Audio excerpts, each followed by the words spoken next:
Hello, everybody, and welcome again to one of our episodes of Ignite. This is episode number 9.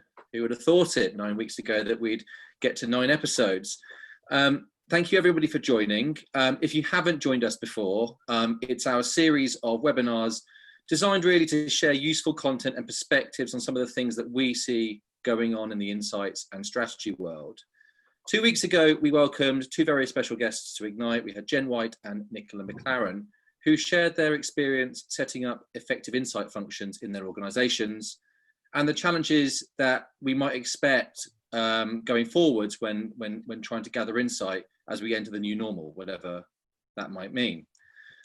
This week, we're very excited to be joined by another very special guest, another former head of insight. We have Clare Gough, who will be introducing herself to you shortly. The topic of today's talk is all about the challenges and opportunities for retail, both over the last few years and in a post-lockdown world. Forge co-founder Simon Garnett is going to be the host and question master again this week. So if you have any questions for Clare or Simon, post them in the chat feed and Simon will pick them up as we go. Right, well, that's enough for me. So I'm going to hand over to you. Over to you, Simon. Brilliant, thanks, Adam. So thank you everyone for coming to join. Very lovely to see you all. I am going to start off by asking Clare just to introduce herself and give a little bit of your kind of background and history, and then we'll get into the chat. Fantastic. I'm Clare, former head of insight at Waitrose. I was there for about 8 years, heading up their insights and analytics. Prior to that, I'd worked sort of supplier side, so headed up global insight for SAB Miller, spent a little bit of time with BAT. Currently independent consulting and en route to joining GSK Healthcare in a couple of weeks' time. Brilliant. Well, as I said, we've got about half an hour for the conversation. For those on the call, we want this to be a very kind of fluid, informal kind of conversation. So please, if there are questions, don't hesitate to pop them into the chat. I will pose them to Clare and we'll kind of, but equally love to hear your voices as well if there are any perspectives that you have as well. So Clare, we'll kind of kick things off. Let's rewind, if we can, to a time that feels many millennia ago, before COVID. Can we remember such a time?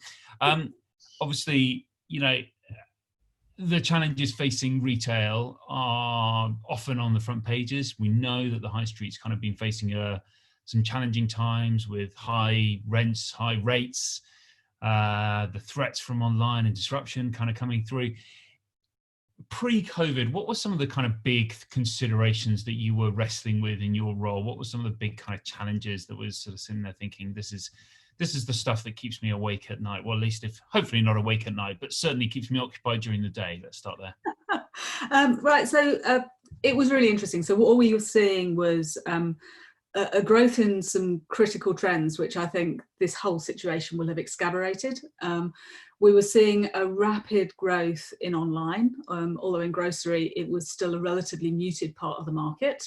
And looking aside to John Lewis, to our department store colleagues, they were seeing rapid growth of Amazon, so an incredibly competitive marketplace.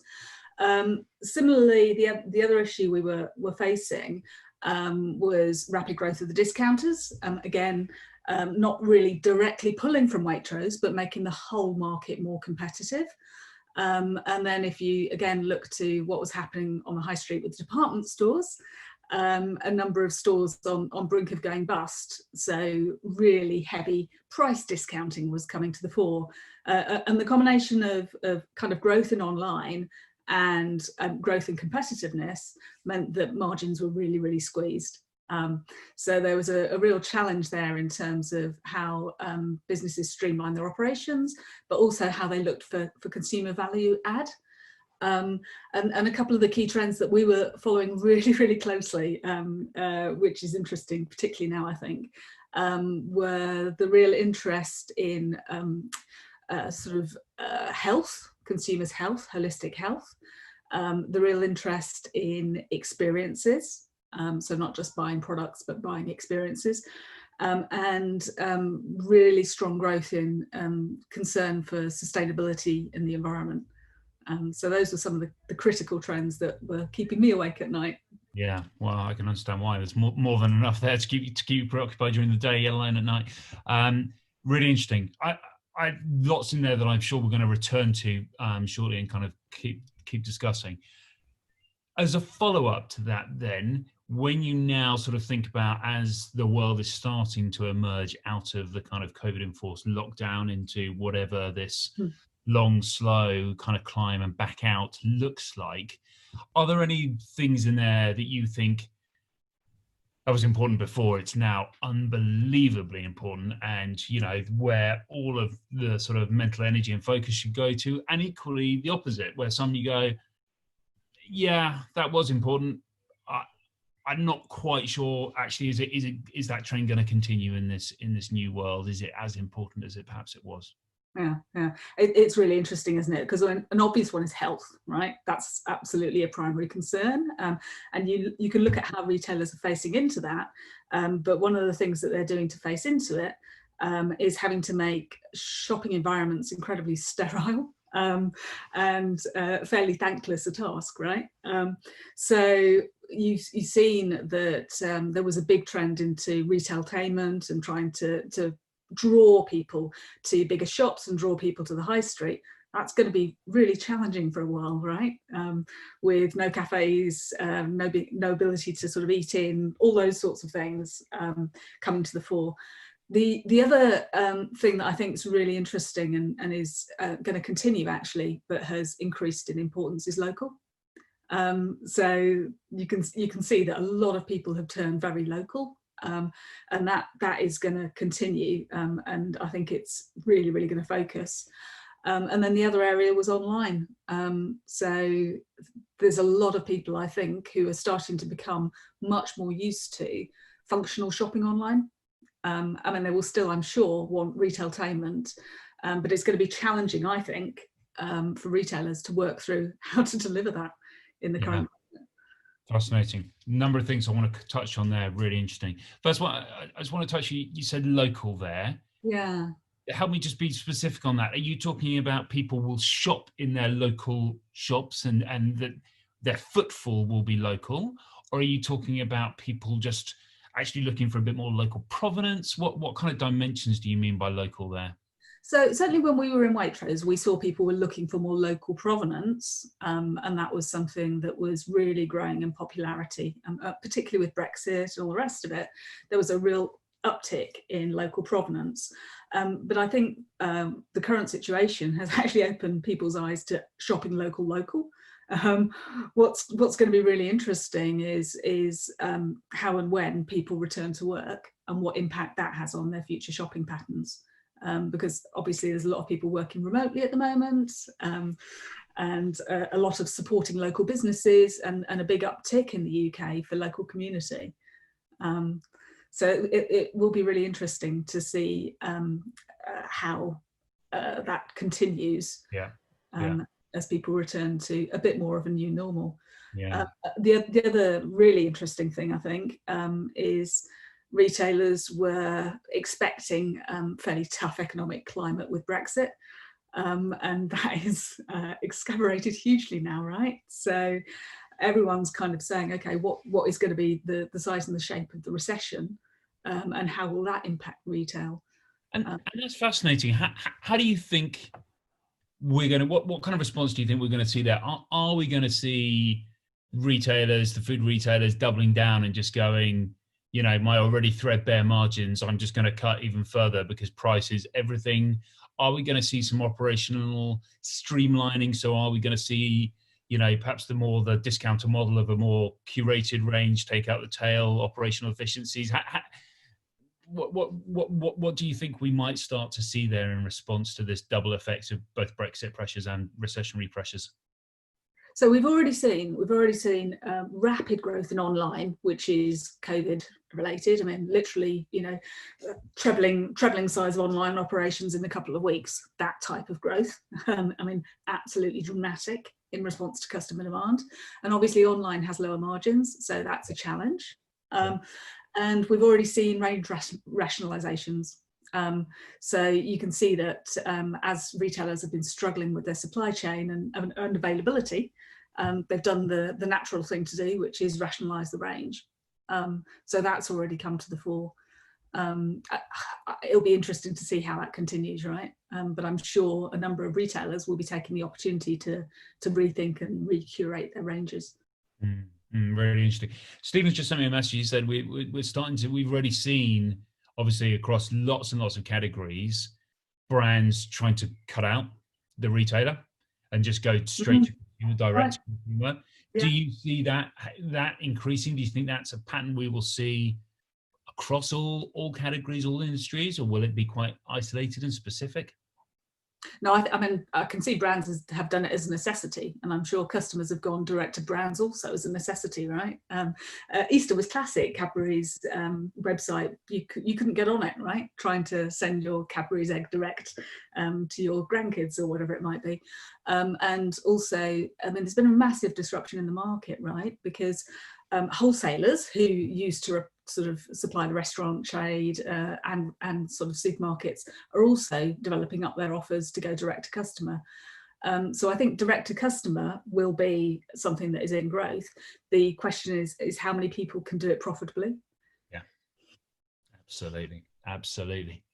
Because customers now are expecting, you know, I mean, if you shop from Next, you shop from John Lewis, you shop from anyone, you know, you're getting the parcels delivered to you at home. You're having a check, seeing if you fancy them. You can send them back if you don't. In fact, the couriers will even come and pick them up for you. And it's tough, right? It's going to be super tough to develop a strong, profitable business under those circumstances. I'm really interested in touching on that thing, because as you say, you know, the growth in online has been extraordinary. Thing we were discussing earlier, I saw something in the Times this weekend saying that 13 years to get online shopping to 7%, and then 13 weeks to get it to 14%. So kind of doubled in the amount of weeks that it did previously years.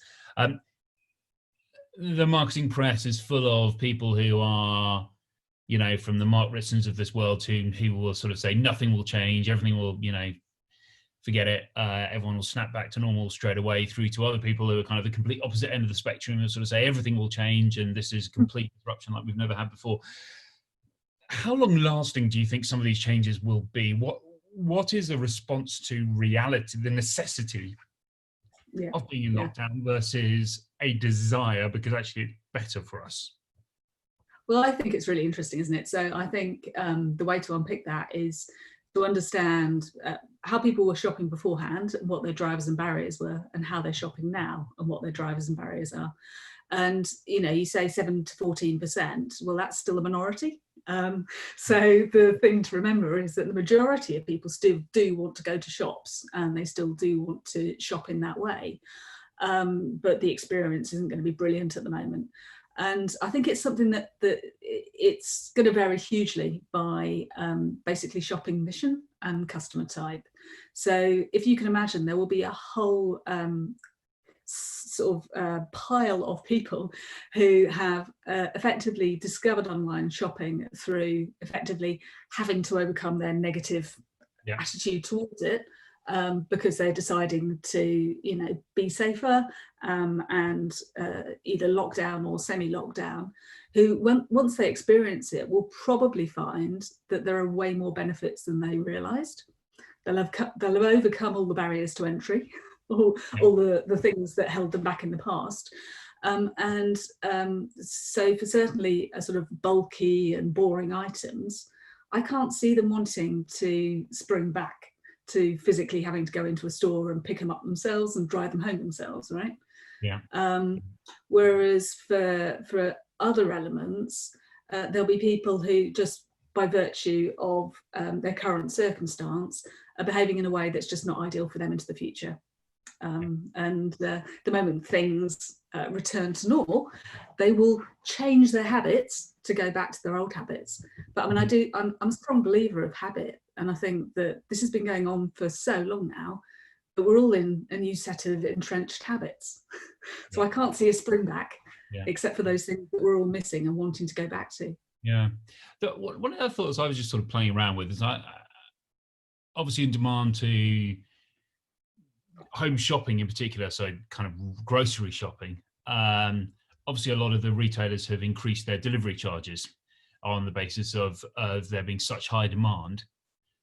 And I just wonder whether that might start to set a new precedent to value something that we have been trained not to value, right? As you say, if I buy my clothes from Next, I can get them delivered for free. I can decide what I want to keep. I can even have someone come back and pick them up and deliver. And yes, it's been incredibly convenient, but because there's been no cost to it, then actually do I value it? And I'm wondering whether actually, as some of these delivery services start to require people to pay for them because they're just responding to the demand and all those capacities, whether that might change shopper behavior. Do you think that's likely, or is that just wishful thinking on behalf of retailers that they might be able to claw back some margin? I think well, a number of retailers have actually managed to make online shopping profitable, albeit not as profitable as going to store and doing all the hard work yourself. But most of them have worked out how to monetize it pretty successfully. In terms of there's very, very few that offer completely free delivery now. Often it's a one-off charge or a subscription. And Amazon Prime is a fantastic model, right, where people pay once a year, completely forget that they've paid for it. And then value the free delivery that they're getting at no extra cost throughout the rest of the year. Yeah. So I don't think it's going to go away, but I do think that as the high street or local stores re-emerge and rethink the future, those people who really do get what people want, which is social connection, provenance, expert advice. As people start to offer that again, I think the future of the physical store is definitely here to stay. Okay, great. We've had another question from Gianluca, who kind of raised a really interesting point related to what you were saying there. I guess the Amazon Prime kind of best practice example around, is there an opportunity to actually kind of emphasize the delivery service, that becomes almost paramount in the new normal, and what could best practice look like in that part of the value equation and the shopper kind of equation? So really just the kind of almost the final part, the delivery element rather than the rest of the shopper journey. It's interesting. So people have played around with it, including Waitrose, actually. So Waitrose played around with something that wouldn't work right now, if I'm honest, but maybe into the future, which was while you're away. Okay. And literally played around with, giving people electronic locks onto their door, and your delivery driver will come in and fill your fridges or fill your jars, even in the future where we're moving away from packaging, while you're away. So I think there is an opportunity, definitely on the driver interaction, and particularly for sort of isolated people. And I mean, I don't mean that in the I'm socially isolating because of COVID. I mean that in the, I'm maybe a bit older and I can't get out myself, and I love and want regular interaction with the same people. So I mean, there are definitely opportunities there. Brilliant. One of the other things you talked a little about you talked about retailtainment. And I want to spend a little bit of time on this one because obviously we, as the Forge, we've done a number of bits of work in retail and kind of service stuff. And there's always this tension that appears every time you ever talk to anyone about this, which is I want a flawless, seamless, easy, convenient process. But at the same time, I want something that feels exciting and interesting and valued and kind of adding to it. And that tension at the best of times is hard to manage in a context where we're allowed one in, one out, where we have to keep our 2 meters distance, where if you're a clothes retailer, the rules at the moment, it's just you're going to have to put the clothes back in and, in quarantine for 72 hours, which I just cannot understand how hell that's going to work, but whatever. I'm really intrigued as to what you think that might look like in the kind of new world and what that balance is going to be. Yeah. So, I mean, I think that you're going to see people increasingly wanting functionality. I mean, obviously at the moment it's health at the fore, it's contactless payment, it's, you know, space, and they're compromising, right? I mean, it's not fun queuing up outside a shop for however long to go in and get your groceries or go and buy your clothes. It's not a lot of fun, right? People are just doing what they have to do to get the stuff they need to get at the moment. But it will continue. I mean, we were certainly expecting that some of the more functional purchases would be things that people could just do online, or would just want to do online, either delivered to home or pick it up in store, click and collect it. And in food in particular, actually, and you can see that because of some of the winners on the high street, and the coffee shops and the cafes and the bars and the ice cream parlours, but also in beauty and all those services. People do want to come in, they want to be inspired, they want to browse, they want to be educated, they want to have a bit of fun, and they want to walk out sometimes with impulse purchases that help them discover new things. And that will still, I think, be the long-term future of retail. But in the short term, I just can't see how that can be delivered. I really can't. I'm struggling to see how you can get all of that when you're socially distanced from someone wearing a mask. Right? Do you think that, I mean, you know, most of us sort of, you know, most retailers now obviously sort of the old battle of, is it bricks and mortar or is it digital, and everyone kind of going, well, let's stop making this a battle of one thing versus the other. Let's talk about both, and let's talk about integrated experiences and how do we deliver that. Do you think in the short term that some of those entertainment things can be brought into the digital sphere a little bit more and made more tangible there, or do you think people are still just in such a functional mindset that actually what they just want is the fulfillment, the basic job? No, I think it can be bought online. The challenge websites face is how you make sure that it doesn't get in the way of the functional. So it's finding a route that does both. I know John Lewis was messing around with My Style Edit a while back. So I mean, that's online inspiration, right? I'm literally being given curated recommendations as to things I might want to try. And there's a lot of content on Waitrose, you know, in relation to food and recipes and inspiration. The challenge is to do it in a way that doesn't distract from people who are wanting the quick functional experience. Yeah, fascinating. And we just had a question come in from Rosa on that, which I think must be super relevant for you, right, in your kind of Waitrose role, because obviously part of the challenge within food retailing is that we're unbelievably habitually driven. And I mean, I've no idea what the statistics are, but I can imagine an extraordinary amount of baskets are the same shop to shop to shop. Rosa's question is it possible to explore or try new things via online shopping? Do people want to do this? What's the implications then on launching new products? And I guess that's a challenge that you must have faced quite a lot at Waitrose, is how do you get people to just step out of that comfort zone of just continually buying the same things, either in an online or physical context? And how do you encourage them just to kind of branch out a little bit and give a little bit of time when they're on probably quite a functional kind of mission? So people tend to buy, it's not 80%, but I'll use the 80% rule of 80% the same, but I want 20% variety. Yeah. And that's not the right statistic. And they do want variety, yeah. So when at Waitrose we were launching new ranges, sort of like Waitrose number 1, we had a huge uptake online, a huge uptake. So it is very possible to launch new ranges online, and just as long as you make it easy for people to buy into them and to try them. And similarly in store, people want to be tempted. You know, you can very easily attract their attention and get them to try new. People love trying stuff to reduce the sort of risk of buying. So there's plenty of opportunity there. And I appreciate probably before your time, but even when the sort of 2008-9 kind of financial crisis hit and we had the real recession there, and as we know in recessions, people do tend to just focus in a little bit more, you know, just human natural behavior, that we become a little bit more focused on what we know, the familiar, the safe. Do you happen to know whether that pattern was still replicated there, that there was still that interest to kind of explore and play, or? there was the lipstick effect, wasn't there? Everyone talked about the lipstick effect at the time, right? Which is, I still want to have something that's fun and a treat. I just don't want to spend too much for it. So I'll get myself a new lipstick.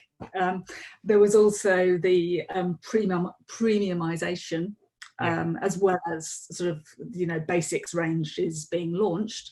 But there was also premiumization as people were going, okay, I won't go out to a really high class, expensive restaurant for a meal. So I'm going to treat myself to a beautiful meal at home. So it's just thinking the customer mindset, which is much more considered consumption. And I do think the current climate, the fact that actually the current climate is improving as a result of COVID and all the rest of it, means that people are wanting to be much more sustainable and much more considered in how they consume, and that will definitely come to the fore as we see a recession. Yeah, I'm with you. Brilliant. I'm conscious we're sort of last few minutes, so please, if there are any more questions from anyone online that you would like me to pose to Claire, please do. Please let me know. In the interest, I'm just going to change tack slightly, and I'm just going to talk about something else. I'm going to talk a little bit about the resale market. So the opportunities for retailers in secondary sale. Is that something that the kind of probably the broader John Lewis partnership is that something that you were aware kind of was looked at? What was the kind of view and stuff? Because obviously, we see a little bit more of that, I suppose, in the US. Kind of ThredUp and Nordstrom and various people. Trove is a big company, kind of helping brands create that secondary marketplace and do that. I was just interested in any perspectives in that, and given the recessionary pressures that are likely to come, is that something that you anticipate we might see a little bit more of? I think so. I absolutely think so. When you were talking, my mind was going elsewhere, and my mind was going to the considered consumption and customers not wanting to waste. And John Lewis, they've got it on hold at the moment, but they had a buyback trial going on in 6 stores for sort of John Lewis and my Waitrose customers, where you could take back your unwanted clothing that you'd bought from them in the first place, and per item you'd get £3 back to then reinvest on whatever you wanted your next purchase to be. And they were guaranteeing that those items would be reused or recycled. So there was definitely not going to be going to landfill and all the rest of it. So, I think people will be much more mindful of what they want for now, and then what they do with it afterwards. Whether it's gifting, whether it's charity, whether it's selling on. And one of the longer term trends we were also looking at was, do you want to own this item or do you just want to rent it? Absolutely. Yeah, and it's fascinating you say that, because I can equally imagine a real domino effect happening there, which is it takes 1 or 2 major retailers to start establishing this trend in much the same way that Next, as you said earlier, established that principle of delivery and service and convenience, and then that just became the benchmark. Yeah, and consumers didn't care what the impact to the business's bottom line was. They cared that, well, I can go to Next and they'll do it, or I can go to you and you won't, so I'll go to Next. And I wonder whether that would start to happen, that once 1 or 2 major retailers start that buyback scheme that say, actually, we're really conscious about what happens after you've used the thing we sold you, whether everyone else has to then follow just to stay competitive, just to be relevant. I wouldn't be at all surprised, right? Because it's such a big customer concern now. Fascinating. We've just got one more question that's come in. You mentioned a little bit about, obviously, your role was both head of insight and analytics. I'm really interested in your view around analytics versus other forms of research. What was the role of analytics within the business? Where was it really used, and where do you feel like it added the most value, something incremental and above what you were getting from other forms of research? Oh God, analytics is, I mean, I was talking from a retailer point of view, where obviously, because we have a loyalty card, we have a huge amount of customer behavioural data, and that can give you a real granular understanding of what customers were doing. And there were whole teams doing that didn't report to me, but that I pulled off and they were doing that across the piece. So, you know, internal analytics to help on human resourcing decisions, to help optimize the supply chain, to help optimize availability in store. And where I got involved was in drawing the customer insight out of analytics, combined with, you know, understanding our behavioural data in store, behavioural data outside of our stores, which you can gain from Kantar, and the classic kind of forward trends and customer insight and tracking. So my role was to pull all of the strands together, and to take a sort of source agnostic approach to business problems and solve the business problems. But there's a massive growth. There's a massive growth in analytics. Used well, it can be incredibly insightful. But more often than not, we found that the biggest strategic questions required, you know, multiple lenses to get a proper holistic answer to the business. Fascinating. So not necessarily that analytics provides the answer, but it's part of your suite of tools that you can then add everything else into. Brilliant. Claire, very sadly, we are out of time, because I don't know about anyone else, but I could very happily keep chatting with you for another good 3 hours. I think this is. You're going to go skiing, haven't you? Well, exactly. Yeah. Well, I've decided to go skiing because otherwise everyone will be subjected to a picture of I'm in my son's bedroom and I've got a picture of Pokemon and minions behind me. So I thought we might as well go with skiing instead. Thank you so much. Thank you everyone who's joined us. If there are any questions, please feel free to quickly ping them over, or do come off mute and shout if there's anything else you would like to add. But otherwise, thank you so much for joining. We will be sharing this video online on our LinkedIn channel, on our YouTube channel. I think, Adam, you've put the links in the chat, so please take a look there, and don't hesitate to keep an eye out for future things coming. Adam, next week, what have we got coming? The next week we've got Demand Spaces with another Forge co-founder, Carl Miley. Carl's going to talk to us about, basically, they're an incredibly useful tool when we see lots of them, but they aren't used so well. So Carl's going to talk to us about how we deploy them effectively in our organisations. Brilliant. Thanks, Adam. Thanks everyone for joining us. Stay safe and have a lovely weekend. Brilliant. Thanks, everyone. Bye. Thanks, Claire.